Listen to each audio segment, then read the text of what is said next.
예, 반갑습니다. 예, 이번 시간에 과실범에 대한 같이 공부를 하도록 하겠습니다. 과실범이라는 것은 뭐냐? 예, 들어가기 전에 우리 형법은 고의범 처벌을 원칙으로 하고 있습니다.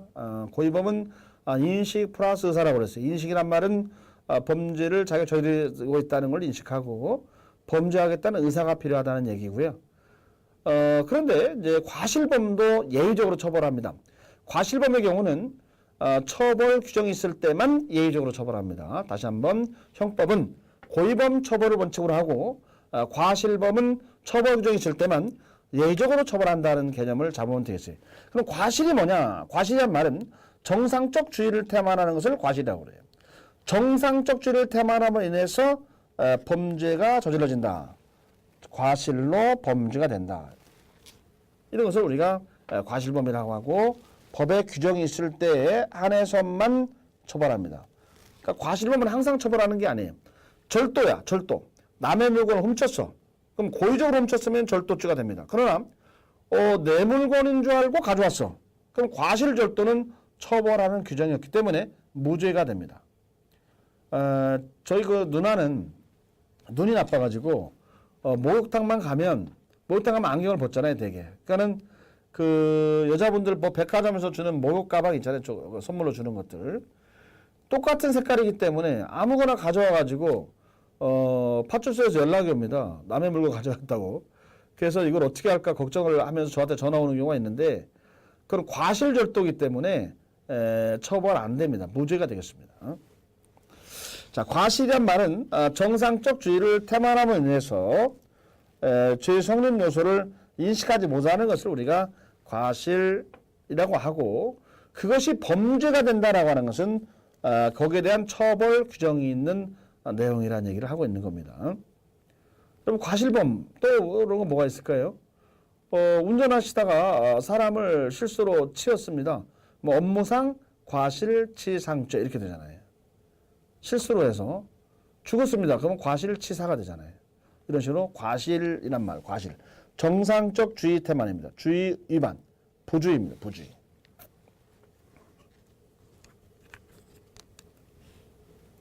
자, 그러면 형법이 처벌하고 있는 과실범에는 뭐가 있을까? 여러 가지 내용들이 있는데요. 실화들이 있고요. 실수로 불낸 거죠. 과실일소죄, 실수로 물이 넘쳐서 사고치는 건데요. 이거는 일반 과실만 처벌이 있고, 그 다음에 업무상 과실하고 중과실은 처벌이 없어요. 자, 반면에 작물죄 같은 경우는 업무상 과실하고 중과실이 있는데 일반은 해당이 없어요. 이건 무슨 말이냐 그러면은 여러분이 학교에서 친구가 이거 내 시계인데 시계 좀 사라. 그래서 알았어. 얼마야? 10,000원이라는 거예요. 그래서 샀어요. 그래서 나중에 보니까 그게 친구가 다른 데 훔친 그런 물건이에요. 뭐 이럴 경우에는 만약에 금은빵, 시계빵을 샀다라고 하면은 작물이 업무상 작물 취득죄가 돼서 처벌이 됩니다만은 일반인에게 내면서는 해당이 없어서 이때는 처벌되지 않는다는 얘기를 하고 있는 겁니다. 자, 손괴죄는 과실범 처벌이 없다는 거 중요하죠. 과실손괴죄 들어봤을 거예요. 이건 처벌이 없습니다. 실수로 남의 물건을 망가뜨렸다는 거예요. 여러분 백화점 가면은 그릇이 뭐 엄청 비싼 거 뭐 이런 내용들이라든가 그럴 때 거기 보면은 눈으로 보라고 그러지 들지 마라 귀중품 이런 것들 그렇게 써 있는 경우를 볼 수 있을 거예요. 왜냐하면 10억짜리다. 10억짜리 들었다 깼어요. 그러면 민사상으로 손해배상을 청구해서 받아야 되는데 이분이 돈이 하나도 없어요. 그러면 형사처벌하려고 보니까 과실손괴죄는 처벌이 없습니다. 그러면은 이거는 해결 방안이 없죠. 그러니까 건들지 마라고 써 있는 거예요. 이런 것을 얘기하고 있고요. 예를 들어서 친구 집에 갔는데 세 장에 새가 있는데 앵무새가 있어요. 그 세 장의 새가 너무 좀 갇혀 있는 것 같아서 자기의 자화상을 모르는 느낌이어가지고 날려보냈습니다. 그러면 이건 손괴죄가 되거든요. 그런데 실수로 세 장에 있는 새를 실수로 날려보낸 거 실수로 이거는 처벌 대상이 안 됩니다. 그러니까 과실손괴는 처벌이 없기 때문에 그렇습니다. 자, 과실의 종류에는 인식 있는 과실, 인식 없는 과실 이런 표현들이 있죠. 예. 그래서 아까 고의는 인식 플러스 의사라고 그랬어요. 인식 플러스 의사. 그러니까 고의에서는 인식이란 말이 항상 들어가야 됩니다. 그러나 과실에서는 과실이란 말은 인식이 꼭 들어가야 되는 것이 아니기 때문에 인식이 없는 과실이 있고 인식이 있는 과실이 있다는 거죠. 자, 그 개념을 생각하시면 되고, 인식 없는 과실이라는 건 뭐 누구나 알 수 있는 건데, 인식이 있는 과실이란 말은 여러분 생소하기 때문에 한번 보도록 합니다. 행위자가 구성요건의 실현 가능성을 인식은 했어요. 그러나 주의 의무와 위반으로 자기 상태에서는 구성요건 실현이 안 될 것이다 라고 신뢰하는 것을 말해요. 자, 여러분 운전을 해서 시장 골목을 가는데 굉장히 위험한 상황입니다. 그런데 나는 절대로 사고가 안 난다 라고 하고 운전을 해다 사고를 냈습니다. 난 절대로 안 난다는 확신을 가지고 그러면 인식이 있는 과실의 문제입니다. 그러나 사고 날지도 모르겠다 하면서 운전하고 가다 사고를 냈어요. 그러면 미필적 고의가 됩니다. 그러면 미필적 고의는 고의범 처벌이 되고 인식 있는 과실은 과실범 처벌이 됩니다. 인식이 있는 과실이지만 이거는 고의범이 아니고 과실범으로 처벌이 됩니다. 고의범 처벌이 아니란 얘기를 하고 있는 거죠. 자, 요 개념을 굉장히 중요하게 여러분 인식하셔야 돼요. 자, 그러면 한번 사례를 케이스 스타일 가면 케이스. 갑이 창 밑에 있는 길가에 을이 있는 것을 알기 때문에 물건을 던지면서 을이 맞아 죽을지도 모른다고 생각하고 던졌어요. 그때 맞아 죽어도 할 수 없지 그러면 이건 미필적 고의가 되기 때문에 살인죄가 성립합니다. 살인죄. 그러나 이건 절대 맞지 않는다 라고 던졌는데 맞았습니다. 이건 뭐예요? 과실치사죄가 되죠. 그렇기 때문에 어떤 인식, 어떤 마음, 어떤 상태에서 했나가 중요하게 됩니다. 그래서 이런 것들이 수사상에서 내용이 밝혀지게 되어 있다는 거죠. 그 다음 업무상 과실하고 중과실의 개념은 업무상이냐 아니냐의 개념을 따지는데요. 그 업무상이냐 아니냐의 개념의 문제지 업무상 과실과 중과실은 법정형은 동일하기 때문에 큰 의미는 없다. 다만 업무상이냐 아니냐 여기에 문제 핵심이 있어요.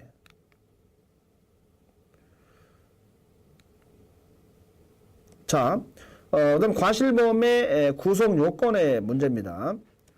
과실범은 말 그대로 과실, 정상적 주의를 태만해서 위반했다는 얘기입니다. 그래서 객관적 주의 의무를 위반한 것을 과실범이다라고 얘기할 수 있고요. 그렇게 함으로써 범죄가 된다는 말은 구성요건적 결과가 발생합니다. 결과. 그래서 과실범은 항상 결과범이 됩니다. 과실범은 항상 결과범. 자, 그러니까 정상적 주의를 태만해서 구성요건적 결과가 발생했다는 원인과 결과, 인과관계가 필요하죠. 결과범이기 때문에. 인과관계는 결과범에서만 필요로 해요.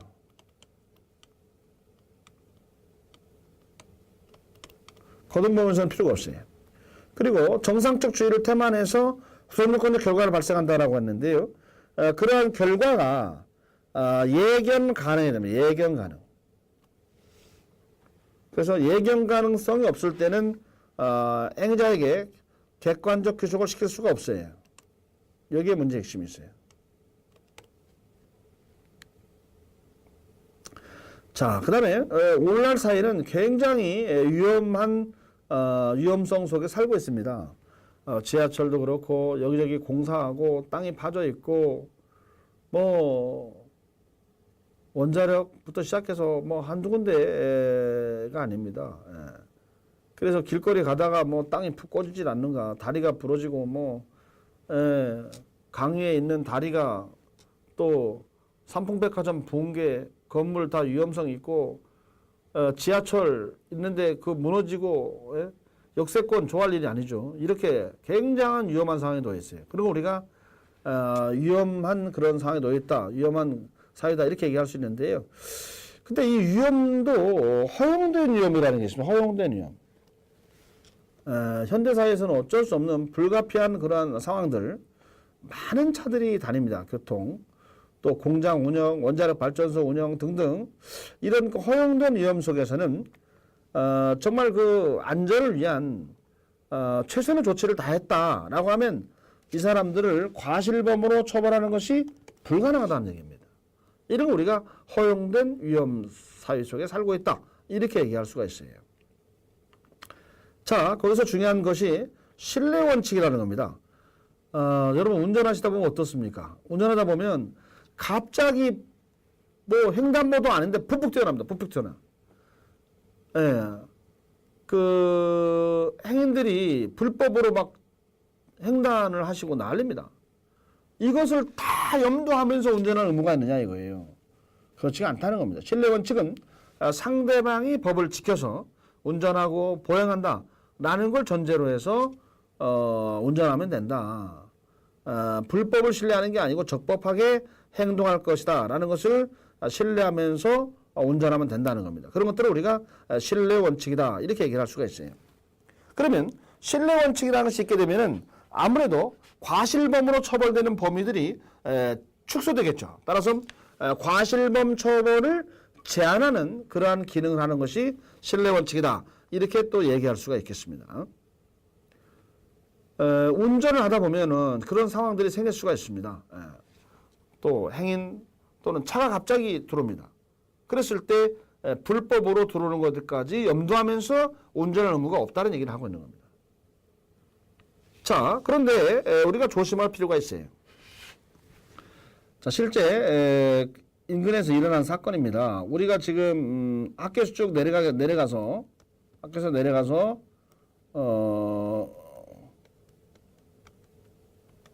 이쪽에 설계리 생활관 가는 길이 있고 이쪽에 이제 어미실이 있는데 학교에서 내려가서 여기서 쭉 달려서 내려갑니다. 그런데 여기서 차가 불법으로 유턴해서 돌려요. 부딪혔습니다. 그때 부딪히면서 여기 B라는 차는 A차가 과속을 했기 때문에 자기 차를 들이받았다 이런 주장을 폈습니다. 그런데 과속을 좀 한 건 맞긴 맞아요. 속도를 60을 초과했다 이거예요. 그런데 문제는 뭐냐면 이 과속이 여기에 충돌 사고에 중요한 원인이냐 중요한 원인이 아니었다는 거죠. 그러면은 신뢰 원칙을 다 주장할 수 있습니다. 따라서 A차가 이 상황에서는 이겼습니다. 자, 그런 게 바로 뭐냐 그러면 운전자의 규칙 위반이 속도 위반이 사고 발생의 결정적 원인이 아닌 때에는 신뢰 원칙을 계속해서 주장할 수가 있어요. 실제 있었던 우리 학생이 있었던 사고입니다. 일단 과실범의 미수 이런 말이 있는데 과실범은 항상 결과범이라고 얘기했습니다. 따라서 미수란 말은 존재할 수가 없습니다. 그 다음에 과실범의 공범이란 말을 했습니다. 자, 과실범의 공범. 자, 과실, 교사범이나 방조범이다. 그러면 이거는 고의범만 가능하거든요. 따라서 과실을 통한 교사방조란 말은 없어요. 다만 과실범에 대해서 교사나 방조를 했다. 이것들은 간접정범의 문제가 됩니다. 간접정범은 처벌이 안 되는 사람이거나 또는 과실범으로 처벌되는 사람을 도구로 이용하는 것을 우리가 간접정범이라고 얘기를 합니다. 그 다음에 과실범의 공동정범에 대해서는 판례는 인정을 합니다. 행위공동설에 따라서 그렇게 인정을 합니다. 이건 무슨 말이냐 그러면은 자, 공동정범은 뭐냐? 무엇을 공동으로 해야지 공동정범이 되냐 이거예요. 거기에는 두 가지가 있습니다. 고의를 공동으로 해야만 된다. 이것을 범죄 공동설이라고 얘기를 하고 행위만 공동으로 하면 된다. 이것을 행위공동설이라고 얘기하는데요. 자, 고의를 공동으로 해야만 된다라고 주장하는 견해에 따르면은 과실은 고의가 아니기 때문에 공동정범 인정이 안 됩니다. 그러나 행위공동설은 이 행위 속에는 고의, 과실이 다 들어가기 때문에 과실범의 공동정범도 긍정이 되게 되는 겁니다. 또 우리 판례는 과실범의 공동정범을 인정을 해서 처벌하기 위해서 행위공동선을 취해서 인정을 하고 있다라고 얘기할 수 있습니다. 그 다음에 과실범의 부작위범입니다. 한번 매스컴에 나온 적이 있죠. 너무 젊은 나이에 결혼해서 아이를 원치 않게 낳다 보니까 게임에 빠지고 이러면서 아이를 집에 두고 게임방에 가서 게임을 하면서 아이가 젖을 먹어야 한다는 것도 잊어버리고 하다 보니까 아이가 사망한 사례도 있습니다. 이런 것들을 우리가 망각범이라고 그래요. 이미 엄마가 아니죠. 이런 것들은 과실범의 부작위범이다. 망각범이다. 충분히 가능합니다. 자, 이번엔 결과적 가중범의 문제입니다. 결과적 가중범의 문제. 예를 들어서 자, 사람을 가볍게 때렸어요. 그러면 뭐야? 폭행. 폭행할 고의로 사람을 때렸습니다. 근데 한 대 딱 때리는데 죽어버린 겁니다. 그럼 뭐가 되겠어요? 폭행치사가 돼요. 그러면 폭행이라는 고의, 기본 범죄의 고의를 가지고 사망이라는 중한 결과가 발생한 거예요. 자, 그러니까 이것을 뭐냐면은 결과적 가중범이라고 그래요. 그러니까 중한 결과의 발생에까지 책임을 묻는 겁니다. 그런데 예를 들어서 과실치사 이건 X입니다. 왜냐하면 결과적 가중범은 기본 범죄가 고의가 있어야 돼요. 과실치사는 기본 범죄에 고의가 없고 기본 범죄에 뭐가 있어요? 과실이 있단 말이에요. 과실. 그래서 이런 것들은 결과적 가중범이 아니다. 치자가 들어가면 무조건 해당되는 게 아니다. 이런 얘기를 하고 있죠. 자, 여러분 형법 15조 2항의 내용을 보면은요. 결과로 인해서 중한죄에 있어서 결과 발생을 예견할 수 없을 때는 중한죄로 말하지 않는다. 그러니까 폭행치사다 라고 했을 때 사망에 대한 것은 예견 가능할 때 책임 물릴 수 있다는 얘기를 하고 있는 겁니다. 자, 기본 범죄의 고의는 필요하죠. 그리고 중한 결과가 발생해야 돼요. 하지만 중한 결과 발생에 대해서는 고의에서 인식 대상이 아니란 말이에요. 무슨 얘기냐 그러면은 사람을 살해했어요. 살해했는데 딱 사망한 얼굴 보니까 아버지입니다. 처음에는 원수인 줄 알았는데 사망한 사람 보니까 아버지입니다. 그럼 아버지라는 인식을 못했기 때문에 존속살해죄가 아니고 보통살해죄가 됩니다. 이번에는 폭행치사에서는 가볍게 폭행을 딱 했는데 사망을 한 거예요. 근데 이렇게 딱 살짝 이렇게 딱 때리는데 사망할 거라는 거 예견하겠습니까? 예견할 수 없죠. 그러니까 이럴 때는 폭행치사의 책임을 물을 수가 없어요. 그러나 이렇게 급소, 몸의 한 중심인 급소를 명치를 목을 정확히 딱 가격을 해가지고 이 사람이 사망을 했다. 그러면 이건 예견 가능하다는 겁니다. 중심이 급소인 건 뻔한 것이고 그래서 이럴 때는 폭행치사죄가 된다는 것이죠. 그래서 예견 가능할 때 책임 물을 수 있다. 그러나 고의는 인식 플러스 의사인데 인식할 필요성이 있는 것은 아니다. 인식해야 되는 건 아니다. 존속살해죄 존속이라는 것은 아버지라는 것은 인식해야 되지만 폭행치사죄의 사망을 인식해야 되는 것은 아니다. 이런 얘기를 하고 있는 거예요. 그 다음에 과실의 결과적 가중범을 인정하지 않습니다. 아까 얘기한 대로 기본 범죄, 뭐가 필요하다? 고의가 필요하다. 이런 말씀을 드릴 수가 있어요. 자, 우리 형법에서 결과적 가중범을 처벌하는 그러한 내용들이 되겠어요. 자, 결과적 가중범의 성립 요건입니다. 기본 범죄에 고의가 있어야 한다는 건 제일 중요합니다. 이때 기본 범죄는 미수냐 기수냐라는 것은 따지지 말고 생각하시면 됩니다. 그 다음에 중한 결과 발생이 필요하죠. 중한 결과 발생. 자, 이거 중한 결과는 기본 범죄 고의가 있는 기본 범죄로부터 직접 야기돼요. 직접성의 원칙이라고 얘기를 합니다. 그리고 기본 범죄와 중한 결과 사이에서는 상당한 정도의 인과관계가 있어요. 인과관계. 자, 강간을 당해서 강간당한 여자가 자살했습니다. 그럼 강간이라는 원인과 자살이라는 결과, 이것을 인과관계를 인정할 수 있냐? 판례는 부정적인 입장을 취하고 있어요. 그러나 강간을, 자, 영화를 같이 들어갔는데 남자가 여자를 강간을 하려고 하니까 유리창문으로 뛰어내렸습니다. 뛰어내려서 잘못 떨어져서 사망을 했습니다. 자, 이런 것들은 원인과 결과가 있다는 거죠. 상당성이 있다는 거예요. 그래서 강간을 피하려고 창문 뛰어내리다가 사망을 했다. 이렇게 되면은 강간은 하지 못하고 미수에 그쳤지만은 강간 미수와 사망 사이에는 상당한 정도 인과관계가 있습니다. 따라서 이거는 강간치사죄가 성립을 합니다. 그 다음에 기본범죄 고의가 있고 중한결과 발생하는데 거기에는 기본범죄 고의와 중한결과 발생 인과관계 필요하다고 했고요. 그리고 중한결과 발생에서는 예견 가능해야 된다 이겁니다. 예견 가능성. 이럴 때 우리가 결과적 가중범을 인정하게 되는 것입니다. 자, 결과적 가중범의 공동정범 문제도 우리 아까 과실범의 공동정범처럼 판례는 행위 공동서를 취해서 공동정범을 인정하는 입장을 취하고 있어요. 자, 결과적 가중범의 미수 문제인데요.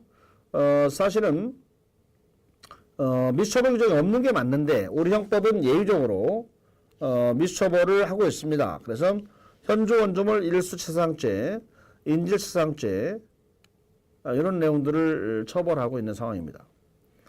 그래서 부작위범입니다. 부작위범은 부작위가 범죄가 된다는 거죠. 부작위가 범죄가 된다. 예를 들어서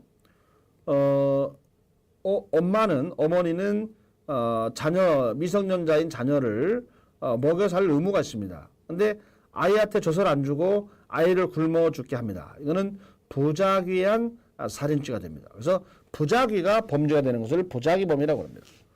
형법 18조에서는 위험 발생을 방지할 의무가 있거나 자기 행위로 인해서 위험 발생 원인을 야기한 자, 그럴 때 위험 발생을 방지하지 않으면 발생 결과에 대해서 처벌한다. 부작위가 범죄가 된다는 거죠. 형법은 자기범이 있고 부작위범이 있는데요. 자기범은 금지기범을 위반하는 거죠. 부작위범은 어떤 행동을 해야 되는데 법이 요구하는데 안 한다. 따라서 부작위범은 요구기범의 위반이다. 이렇게 얘기할 수 있어요. 자, 진정부작위는 부작위를 통해서 부작 형태의 범죄를 저지르는 걸 말합니다. 다중번외산죄라든가 집합명령 위반죄 이런 것들을 말하고요. 부인정부작위는 부작위를 가지고 자기 형태의 범죄를 저지르는 거예요. 살인죄는 자기 범죄입니다. 그런데 아이한테 젖을 안 줘서 부작위 형태로 살인죄란 범죄를 저질러요. 이런 거 우리가 부진정 부작위범이다 이렇게 얘기할 수가 있어요. 자, 부작위범의 성립 요건은 진정과 부진정에 공통된 부분이 있습니다. 따라서 구성요건적 상황이 존재해야 된다. 아이가 자기 아들이 같이 수영을 갔는데 바다에 놀러 갔는데 빠져가지고 사경을 헤매려고 사망 직전이다 라고 하는 상황이 놓여 있어야 되고 그럴 때 부모는 당연히 그 아이를 구해야 되겠죠. 근데 구하지 않고 내버려 둬가지고 사망이 됐다 이러면 부작위 범죄가 되는 것인데요. 그러면 구해야 되는 그런 상황이 존재해야 되고 그 다음에 명령된 행위의 부작위 행동이 없어야 되고 행위 가능성 그 아버지가 거기서 구할 수 있어야 됩니다. 아버지는 부산에 있고 아이는 서울에 있다. 아이는 부산에 있고 아버지는 서울에 있다. 이렇게 되면은 구할 수 있는 상황이 안 된다는 거죠. 부작위범 성립이 안 되겠죠. 그래서 행위 가능성이 있어야지 부작위범을 얘기할 수 있다는 얘기입니다. 자, 여러분 길거리를 걸어가는데 홍수가 나가지고 강가의 냇물에서 사람이 막 떠내려갑니다. 그럴 때에 여러분이 그 사람을 구할 의무가 있나요? 없습니다. 따라서 그 사람 그냥 쭉 떠내려가더라도 여러분은 부작위 범죄가 되지는 않습니다. 물론 경찰이나 소방관 이런 분들은 그분들을 구조할 의무가 있지만 일반적인 사람들은 구조할 의무가 없다는 것이죠. 따라서 그러한 특별한 구조할 의무가 있는 그러한 지위를 우리가 보증인적 지위다 이렇게 얘기를 합니다. 그렇게 되면 구제할 그런 자기 의무가 발생한다. 이렇게 얘기할 수가 있어요. 그래서 부진정부자기범의 경우 성립하려면은 이런 보조인적 지위와 자기 의무 그리고 행위 정형의 돈가치성. 행위 정형의 돈가치성은 말 그대로 부작위를 통해서 자기 형태의 범죄를 저지르는 것이기 때문에 부작위가 자기와 같을 정도의 평가될 수 있는 상황을 만들어야 된다는 것이죠. 자, 여러 가지 그 학설의 대립이 있습니다. 보증적 지위에서의 자기 의무 발생 근거에 대해서 형식설과 실질설의 대립이 있는데요. 내용을 양쪽 다 쭉 이해를 하셔야 되겠습니다. 부모님은 자녀를 보호할 의무가 있어요. 친권자, 경찰관이라든가 또 법의 규정만이 아니고 계약으로 또는 사무관리 의무 없지만은 하는 경우도 있습니다. 의무 없이 환자, 노약자를 인수하는 경우도 하나 있습니다. 자기 집 대문 앞에 예를 들면은 그 아이가 버려져 있어요. 그래서 한 5살짜리 아이가 있어서 그 아이를 데려다가 우는 아이를 데려다가 씻기고 밥도 주고 했습니다. 그리고 같이 놀아주고 하다 보니까 한 3일 놀다 보니까 도저히 지루해서 안 되겠어요. 지겨워가지고. 그래서 애를 갖다 집 앞에 다시 버려놓습니다. 그러면 이것이 범죄가 되는 겁니다. 그래서 의무가 없지만 범죄가 되는 거죠. 그러면 우리가 뭐라면 사무관리라고 그래요. 그래서 의무 없이 환자나 노약자를 인수한 자의 보호 의무가 생깁니다. 이걸 우리가 사무관리라고 그래요. 그래서 유기죄가 되고요. 그 다음에 조리에 따라서 어떤 의무가 발생하고요. 그 다음에 선행이란 말은 앞에 이루어진 행동, 선행. 그렇습니다. 실수로 불을 냈다. 그러면 실화를 일으킨 사람이죠. 이 사람은 불을 꺼야 될 의무가 있습니다. 불을 안 끄면은 부작업범이 됩니다. 그러나 방화범한테는 소화조치 의무가 없어요. 방화는 고의적으로 불을 저지른 사람이잖아요. 그 사람한테 불을 꺼야 된다는 것에 의무를 부과한다? 그거는 말이 안 되죠. 고의적으로 하는 사람한테 뭘 기대하겠습니까? 그래서 이거는 부작위범의 문제가 아니다는 것이죠. 그 다음에 사고 친 운전자다. 그러면 당연히 피해자를 구할 의무가 있겠죠. 사고라는 행동을 했기 때문에. 자, 이런 걸 얘기하고 있습니다. 자, 부작위범과 인과관계의 문제입니다. 진정 부작위범은 거동범 성격이 됩니다. 따라서 부작위가 있으면 바로 기소가 되기 때문에 인과관계를 논할 필요가 없고요. 자, 부진정 부작위범은 인과관계가 필요합니다. 자, 부작위범 미수 문제입니다. 진정 부작위범은 거동범 성격이기 때문에 미수라는 것이 없고요. 그 다음 부진정 부작위범은 미수 가능하죠. 미수범 처벌. 자, 진정 부작위범에 조심할 거는 우리 형법은 진정 부작위범이지만 퇴거불응죄와 집합명령 위반죄를 미수범 처벌 규정을 두고 있기 때문에 요거는 시험에 잘 나옵니다. 예외입니다. 예외. 과실이한 부작위범입니다. 망각범이라고 아까 얘기했는데요. 엄마가 잊어버리고 아이한테 젖을 안 줘서 아이가 굶어 죽는 겁니다. 이런 것들은 부작위범입니다. 부작위에 의해서 사망하는 부작위한 과실치사죄가 되겠습니다. 부작위범에 대한 공범 문제인데요. 부작위범에 대해서는 교사범 또는 광조, 공동정범, 간접정범 모두 가능할 수 있습니다. 자, 부작위를 통한 교사는 안 됩니다. 그러나 부작위를 통한 방조는 가능합니다. 부작위를 통한 방조는 가능합니다.